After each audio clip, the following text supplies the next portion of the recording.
Hello and thank you for joining us. You're listening to a Wedotalk with David Jaques. Hi, welcome to this week's Wedotalk. Today I'm back in London, which of course is my hometown, and delighted to be back here, and gives me an opportunity to do an in-person talk this week, which I love to do. So I have a great guest who's kindly come over to join me, and he is an author, coach, and leader in the field of personal development and performance improvement. Also the founder of MindStore International, and he is Jaques Black. So Jaques, a very warm welcome. Thanks so much for coming over today. Thanks for having me. I was looking forward to it. Thank you. So you're probably most famously known for the work you've done with MindStore, Yes. which you've spoken at seminars, worked with many people in person at big events, and also spread the word via your book. So over the years under the MindStore brand, how many people have you worked with, would you say? Well, I reckon I've worked with about 600,000 people. Wow. Sometimes in big rooms, obviously, big venues, and maybe for 2 days in that venue, or it's smaller groups, or even individuals. Mm-hmm. And across most parts of industry, the professions, entrepreneurs, lots of entrepreneurs. Right.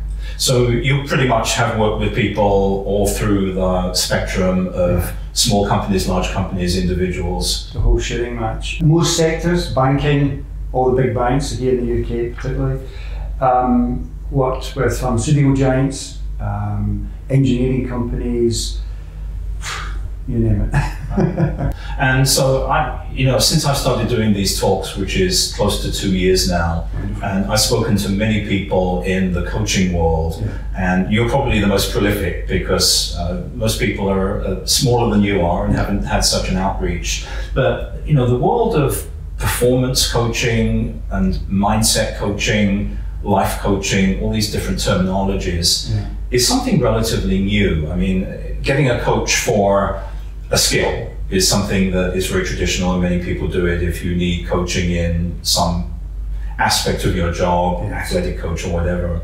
But how would you say the world has changed in terms of accepting people in your type of profession? Obviously, when I started over 30 years ago now, I was just one of a few people. It was really not easy initially to get clients.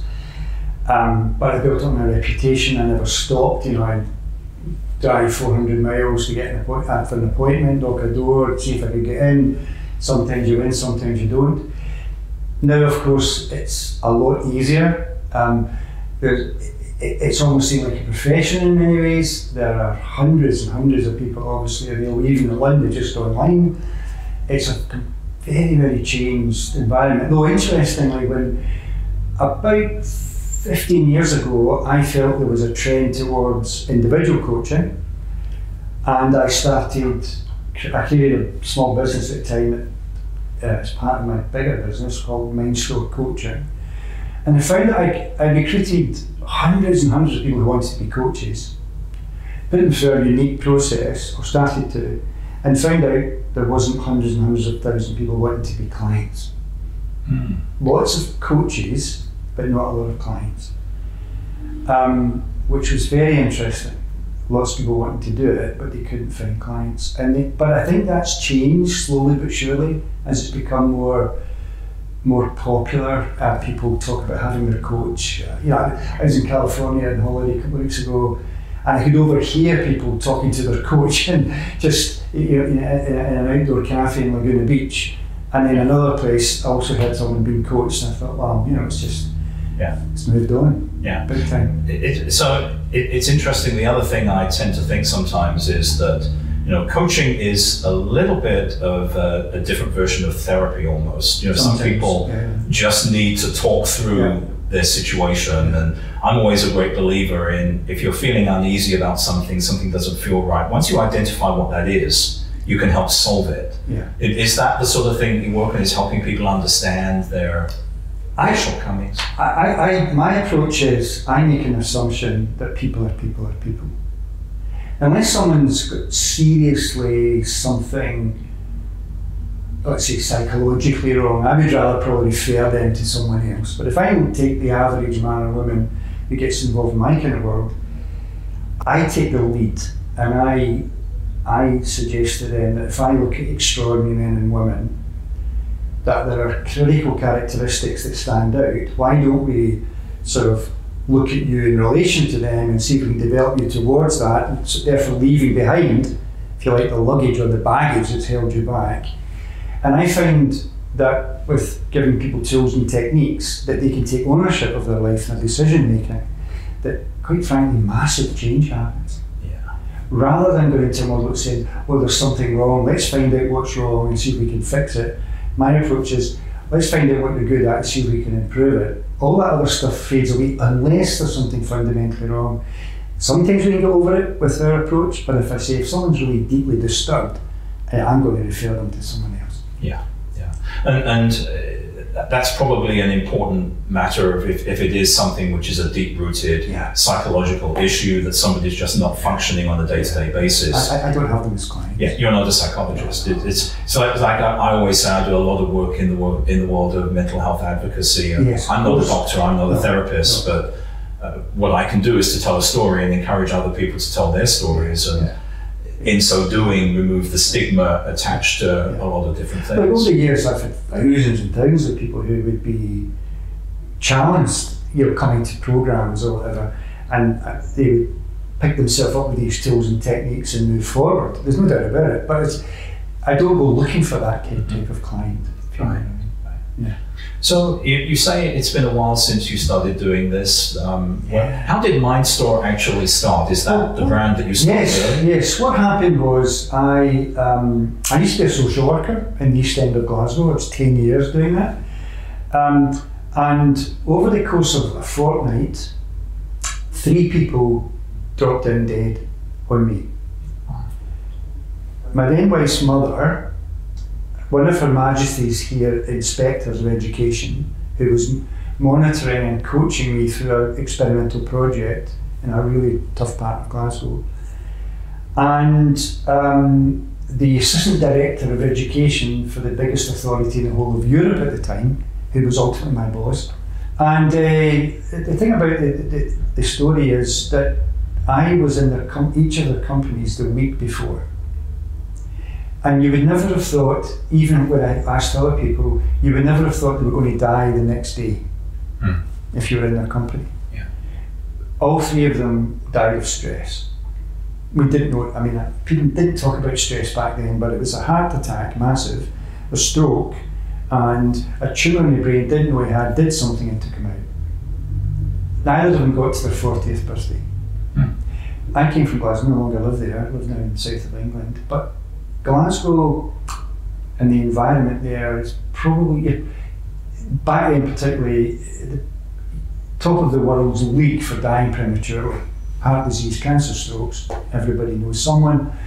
And when it happened, I realised it would probably happen to me because I wanted to be my boss. He was so good at what he did. And then, to cut a long story short, I figured out it was stress. No one talked about stress. I was running skiing trips when there used to be consistent snow. There isn't now. Used to be. And I was running skiing trips in the winter for a charity. Then it became a business. I was still doing my job, doing about 80 hours a week. And I went to hairdressers in Glasgow and I collapsed in the chair. In the height of my busy period, 80 hours a week. And I realised when I came to that I was getting my first, maybe my last warning. Can't live your life like this. You need to find out how to manage this stress thing. Went looking. Back then no one was interested. And I came across some stuff, got a breakthrough of an idea, started going out to knock on doors, went after some sports stars initially because I think they could give me some credibility, got the credibility, but it didn't happen overnight. It was a long journey, but well, here we are all these years later and still extraordinarily busy. Yeah, so really a quintessential wake-up call in the true sense of the words. Can't live your life like this, you've got to do something. I actually, one of the interviews I did about a year ago, an American lady living in Australia, Jana Matthews, and she had a similar experience of her husband, a co-author of hers, and a lifelong mentor from university. important men in her life had died within a matter of weeks. Same thing. And that was really just what made her reevaluate life and just move on, and she moved in a whole different direction. Especially when it's so close to you, you can't ignore it, you know. Well, people do, I suppose, but I couldn't. Yeah. So Jack, tell me a little bit about yourself. We know about MindStore, we know of Jack the author. So where did it all start? You grew up in Glasgow, obviously. Yeah, I mean, I initially grew up in a very tough part of Glasgow, where I ended up getting back as a social worker. But my father got a job in a new town, and we moved all out there, and my parents were working people, but great aspiration, wanted the best for the family, and I was fortunately good at school, and I went down the path into social work, working with young people at risk. Thoroughly enjoyed it, got into this, and the sort of thing I'm into is I love cooking, I love travelling. We were just back from sunny California. In a few weeks' time we're going back to the south of France where we used to live. We're going back on holiday with some German friends. I just enjoy life. Good. You know, on the way up from Canterbury on the train, I listen to a nice podcast, you know, like we do. Yeah. So how does a man from Glasgow end up living in Canterbury, Kent? Well, my wife and I moved to the south of France for the weather. And I was commuting everywhere anyway, so, you know, flying into London from Glasgow, flying into London from Nice, 10-minute difference, why not? Did that for 7 years, and then sort of got, sunshine isn't everything. Right. And we decided to come back, but didn't want to go back to the relative greyness of Glasgow, and thought, well, where's the sunniest part of the UK? And it happens to be down in that little corner of Kent.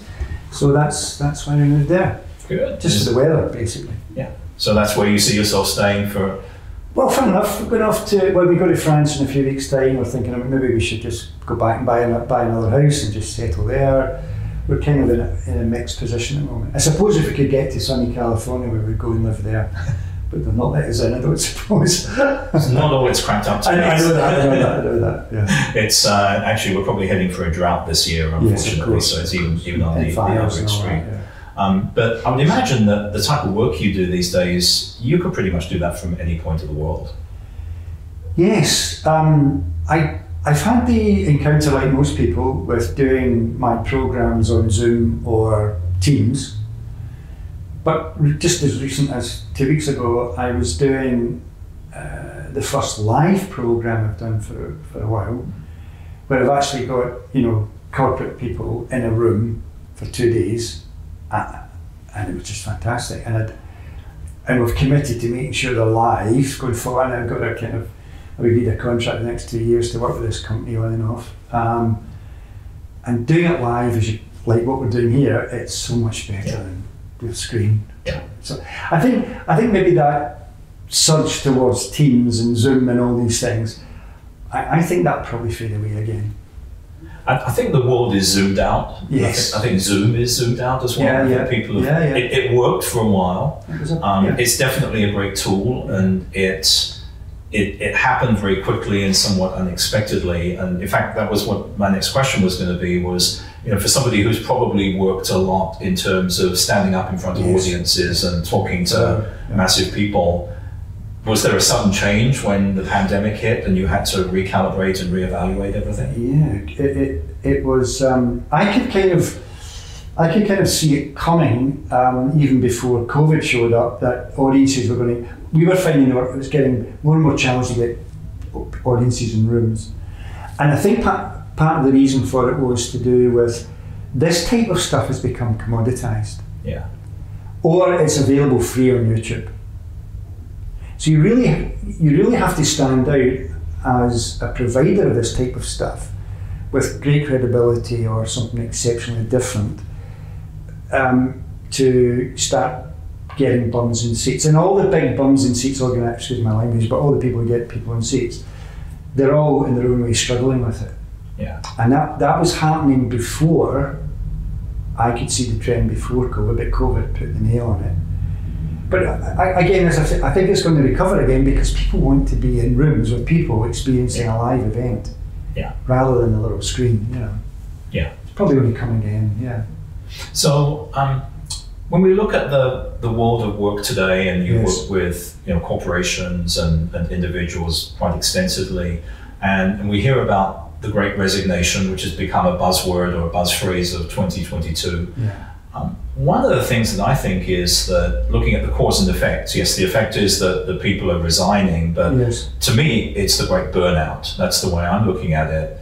Will you agree with that? I think the trend's obvious. A lot of people are burning out. I think a lot of people got the chance to go and work from home because of COVID, got into the countryside, although there's obviously a swing backwards just now. We're in the city of London. But I know people who own buildings where they rent out to, they can't get people back in. Who's going to invest in coming back into London? Not, some people will. But I think that, especially I used to stand in front, I'm doing it still, you stand in front of audiences and you empower people to take control of their life. How can they take the control of their life if they're in a corporate? Yeah. If you see what I mean, because the corporate shape like this, only so many people get there. There's a big rump of people here, and I think the trend towards people maybe working on their own, providing services, is probably going to increase, and we'll all become, or maybe move around in packs of small groups supporting one another. But I think the big mass employment thing's probably not going to be far away from it stops. Yeah, well, that's certainly one of the things that we're looking at within WeDo, and as you probably know, that's really the mission, is to provide a tool for people who are going out on their own, because it's a big thing to do. If you've always had a corporate environment where, when you think about it, working for a corporation can be frustrating, it can have all sorts of holdbacks, there's many different things, lots of baggage with it, but it can also be pretty easy because somebody else is taking care of your salary is reliable, somebody pays your taxes for you, you get your paycheck and you're pretty much done. When you become a freelancer and work independently, you have to do all of that stuff yourself. And for somebody like myself, I've crossed that line. I've gone from corporate work into working for myself, but things like accounting and keeping my records and sending invoices, that comes naturally to me because that's the line of work that I've always been in. But if you're, say, a graphic designer or you're an engineer and you're going off on your own, where do you go to get those resources? Look, I think this is one of the great things we have to get our head around. I've done a lot of work with entrepreneurs, so from startups right to people who are now like billionaires, but who started out way back. Maybe I met them in one of my, and some of them were actually clients at the beginning. And one of the things I'm very aware of and really committed to is getting people to understand what their gift is. Or some phrases like unique ability, or their fairy dust. What is it they have that's unique to them? Because if they can figure that out, that's what they're selling. It's nothing else. That's what they're selling. And so what they need to realise, if that's what your unique ability is, or your fairy dust, or whatever phrase you want to use, your excellence, all the other stuff you're not good at, by definition mostly. And so what a lot of people are going to do very early on is really be clear about where they're going to spend their time. And if you can't sell yourself, if selling yourself or selling isn't part of your skill set, then you have to make sure you find someone who can sell you. And very early on in your process, you also need to be clear about, how do I get rid of the admin? Can I refer that to someone? Can I employ someone part-time? So decisions around making sure that you're not wasting your time doing stuff that doesn't make you money is really important if you want to do really well.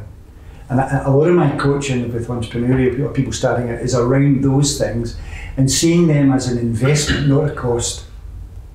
Yeah. And sometimes it's simply, I started out, one of my mates' wives was wanting to go back to work, but the kids had just gone to school, 5-year-olds. And she was happy to work for a couple of hours in the morning, maybe an hour in the afternoon. Perfect for me. Perfect, that's all I needed. Yeah. whereas you could spend a lot of time just employing someone who's twiddling their thumbs for half the day. But I think you've got to get your head around that. You cannot have an excellence, a unique ability, a skill, a gift, and not be using that. 80% rule. Yeah.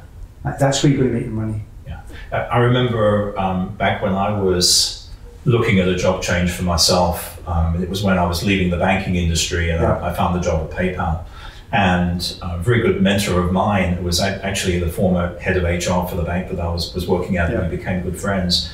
And I went out to lunch with him, and he used a phrase which I'll never forget. He said, "David, cash in on your intellectual capital." There you go. And I thought, that's such a great phrase, because I'm thinking, yes, I had a lot of things in my mind. I was going through a lot of the motions of my job, and things I enjoyed, things that made me happy, a lot of skills that I'd learned. And it was really a case of taking that skill set and applying it somewhere else. Yeah. Another way that it really worked for me one time was going from a global bank like Barclays to a small regional bank in California, was to take your big corporate experience and apply it in a smaller corporation. Yeah.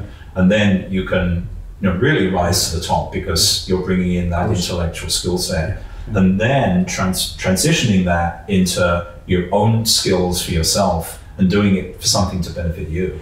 And from that to that, I find there's a subtlety, right?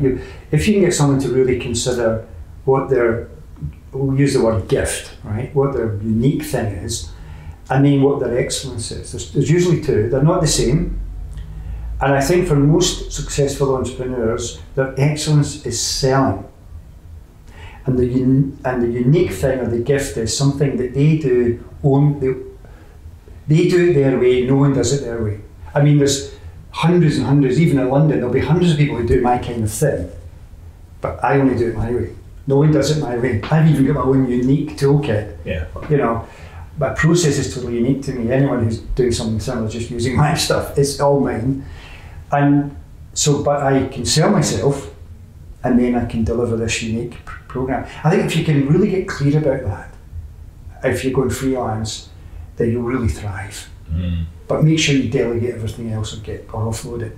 Yeah, or as you say, you invest time in doing it, and just accept the fact that you're going to have to spend 6 hours a week on the administrative stuff. It's like, put it away and say, okay, I'm going to have to do that. I have the discipline to do it, but the rest of the time, be on your gift. Yeah. And when you talk about selling, that's very true, because you can be the best salesperson in the world, but you're useless if you don't have a product to sell. Exactly. And you can have the greatest gift, but you're not going to be as talented if you can't sell it. So, and nowadays, what about social media when it comes to selling yourself?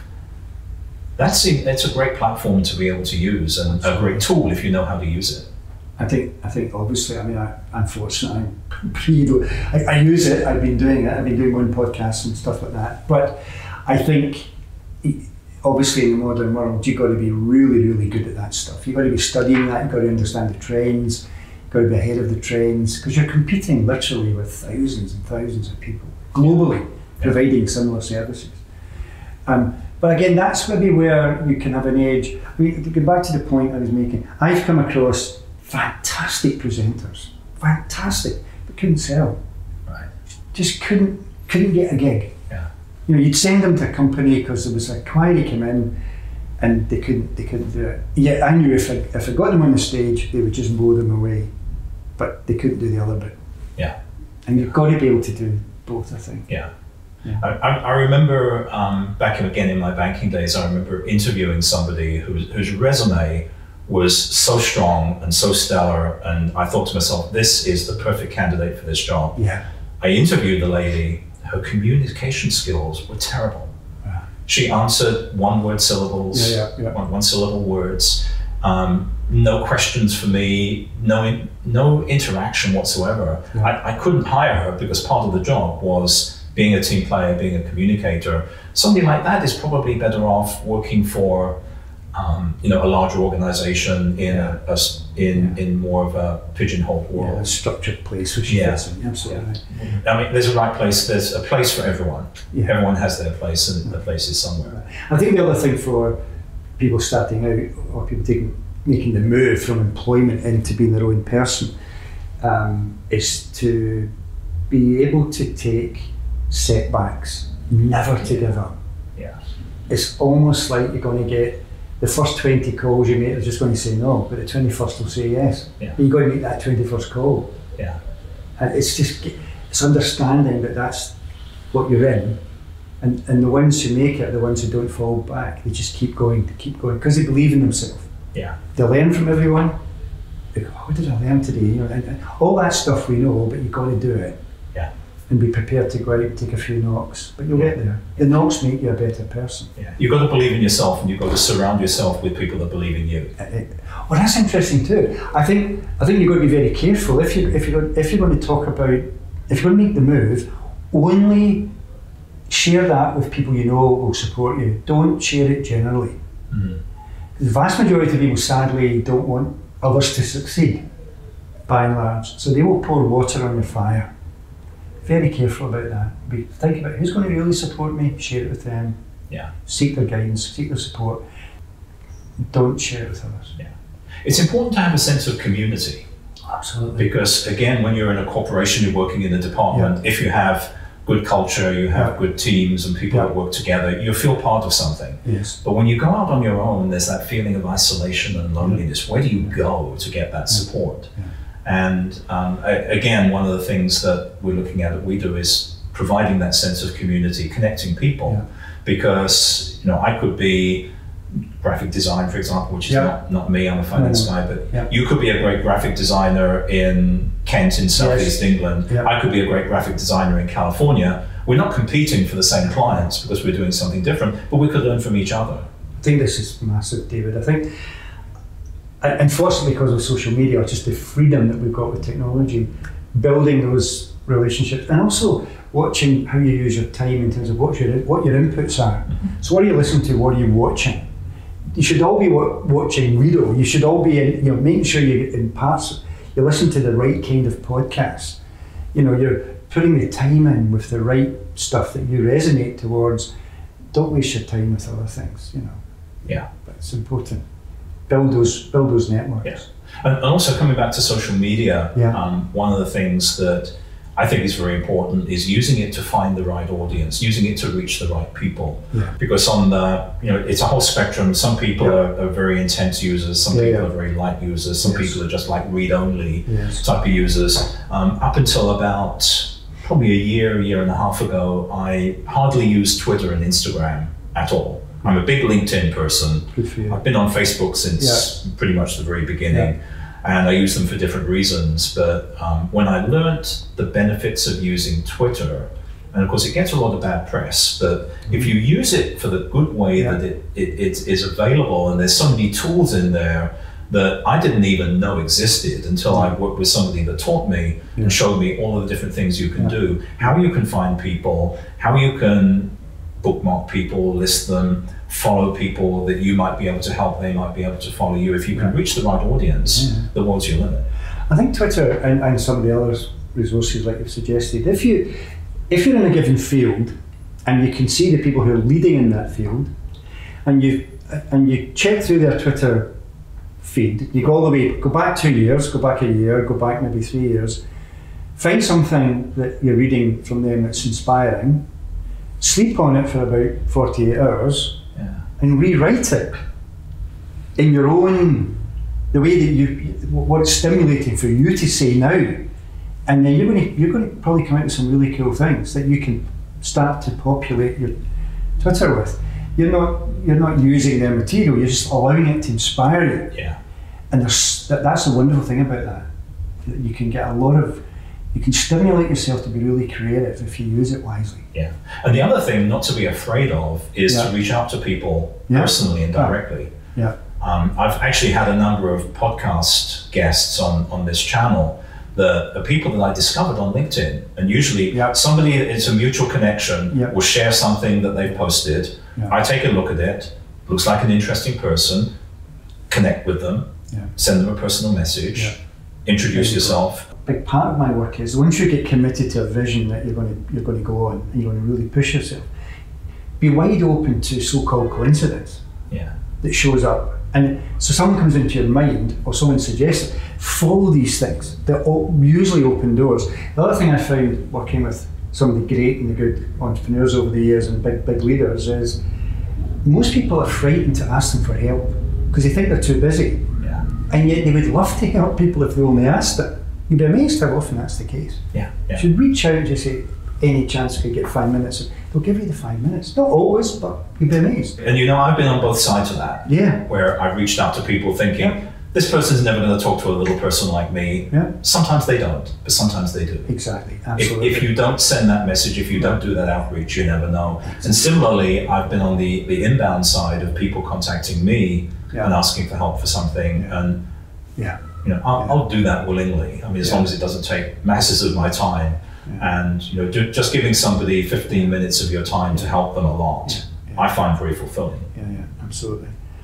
I think if you keep in your consciousness what it is you want to achieve, very clear about the vision of that, then you will literally attract people, places, opportunities into your life. You just do it, it's how it works. You've got to be wide open to it, and when the opportunity shows up, you must grasp it. Yeah. They don't hang around. They come, go for it. Yeah. So, Jack, a couple of questions before we wrap up. What's in your future? What's for MindStore? Where are you going to go with it? I'm currently developing new work. I'm in a kind of place where I'm not working the way I used to in terms of on and off planes every week, twice and 3 times a week. I've got a global client I'm really enjoying working with. I'm developing new stuff, and I'm working with a CEO, an amazing CEO, a client of mine for many years, and brought me into different companies he's worked with. And we're developing a very unique leadership development program for CEOs. And that's really exciting because he's bringing the insight from the CEO and I'm bringing my experience of mindset stuff. And what we're throwing together is just fantastic. Wow. Yeah. I know you've worked with a lot of individuals, but what are some of the companies that you've worked with? Well, I've worked with most of the big pharmaceutical companies, GlaxoSmithKline and all the rest of them, banks, lots of them, engineering companies, all the insurance companies and life assurance and insurance all across London, wine companies, I'm talking about California. I work with one of the biggest wine companies on the planet in different parts of the world, the big drinks companies, all the whiskey companies producing, gins and all sorts of stuff. The big ones globally, across most industries. Manufacturing, car manufacturers, big factory units with all sorts of stuff. Been amazing. And I've been very fortunate. I've worked with sports people, world champions before they became world champions. Yeah. That's where I really cut my teeth initially because I didn't have any credibility. I'm just a guy from Glasgow who would possibly want to listen to me. But I realised, especially in Scotland, we were quite sports orientated, particularly 30 years ago, and I managed to get a hold of Liz McColgan, who just missed out on a gold medal at the Seoul Olympics. It's that far away. Yeah. And I realised she lost it because of her thinking, the way she was expressing herself. And it took me a year, and I got in front of her, got the introduction, and then I got to work with her. It was fantastic. And she went out to Tokyo, came back with the World Championship gold medal. It was fantastic. Yeah. Then after that, I was getting inundated with sports people for a while. It was good. Great. So another thing I want to ask you, you're a great visionary on the world of work. What are your thoughts on the world of retirement? Because the world of work has changed, the way that we do things has changed. And certainly like in our parents' generation, you work for maybe 1 or 2 companies in your life. You certainly only work for one industry. And then you come to a certain birthday when you say, okay, that's enough, and you stop work that day and you never work again. Do you see that as a continuing trend? Because I think it's shifting. I don't see. I think I would urge anybody who's thinking of get to my whatever birthday it is and just put my feet up. Then I should joke about it and stay. You'll be in a box before you know it. I think you have to find a balance, though. If you're working flat out, I think you'll pay a price unless you've got real good balance around how you operate. But I think making sure that you continue to engage, particularly mentally, into providing still some services, maybe becoming a consultant or whatever. I think obviously there's a lot of ageism in the world, but I think more and more begin to realise there's a lot of talented people out there who can add value, nurturing particularly. So if I was someone getting, I could have retired. I'm not retired. I don't intend to retire, but I don't intend to work the way I used to. I want to enjoy space as well. You know, it's about balance. Always about balance. Yeah, and that's that's one thing which I think you should aim for balance in your working life, and then the reverse, in a way, is true when you go into later years when maybe you don't want to be working 60-hour work weeks, but maybe you want to work a little bit, whether or not it's for the income, and hopefully by the time you get to a later age, you don't have to work for the income. You're doing it because it's something you love to do, something you enjoy, something you can make a contribution to society and feel good about. Yeah, I mean, I got into this work because of people dying with stress, and stress having impacted me. But stress is still a huge issue, and so working 60-hour weeks not smart. Yeah, you know. Unless you've got balance and you know how to manage yourself, and most people don't. And that's why I'm still very busy. Yeah. You know? Well, I actually wrote a blog some time ago about this subject, and I actually used as an example my dad, who was that traditional person that, on the day of his retirement, his company threw a party for him and gave him a gift, and he was sent off to go and enjoy his retirement. I actually paraphrased that. He went off to endure his retirement because he was lost.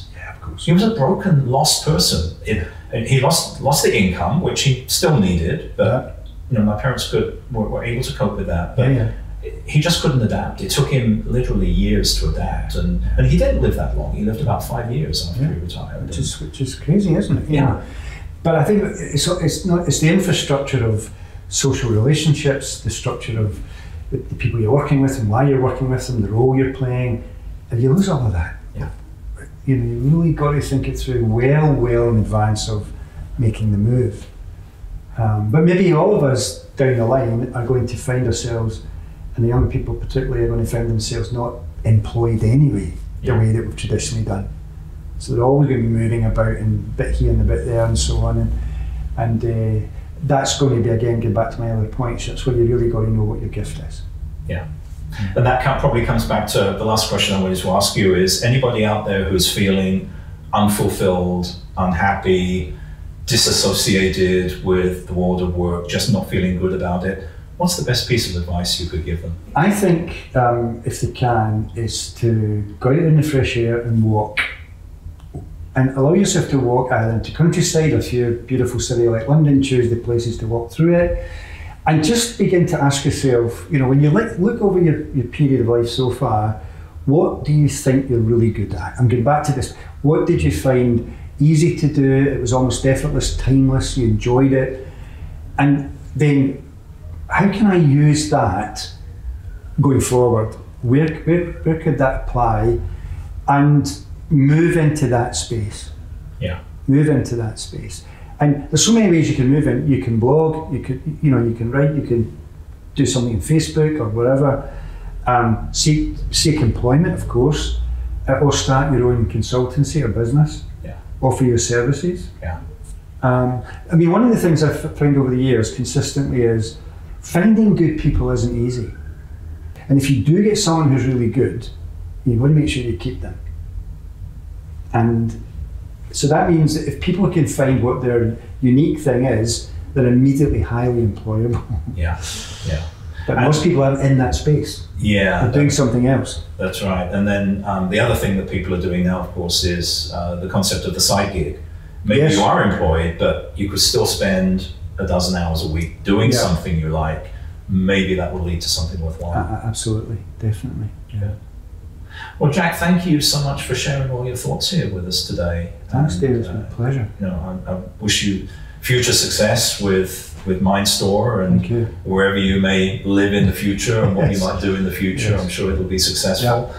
So if anybody wants to contact you, what's the best way of reaching you? I've got a website, MindStore.com. I'm not doing anything public at the moment, unless somebody comes up with some offer and wants me to do it. I'm very fortunate I'm able to literally choose my clients. Yeah, MindStore.com, there's resources on there that can help people. You can download an app and get involved and stuff, yeah. Great. Well, thanks again. It's been a pleasure chatting to you here, and as I say, I wish you every success. Thanks, David. And to everyone who's been watching or listening, I wish you every success too. Yeah, and thanks everybody for watching this video. Hope you enjoyed listening to Jack and his thoughts today. And please feel free to leave your comments below. Subscribe to our channel. We upload a new talk every week. And until next time, be well, be happy, be positive. We upload a We Do Talk every week. So if you enjoyed this one, please subscribe and leave your comments below.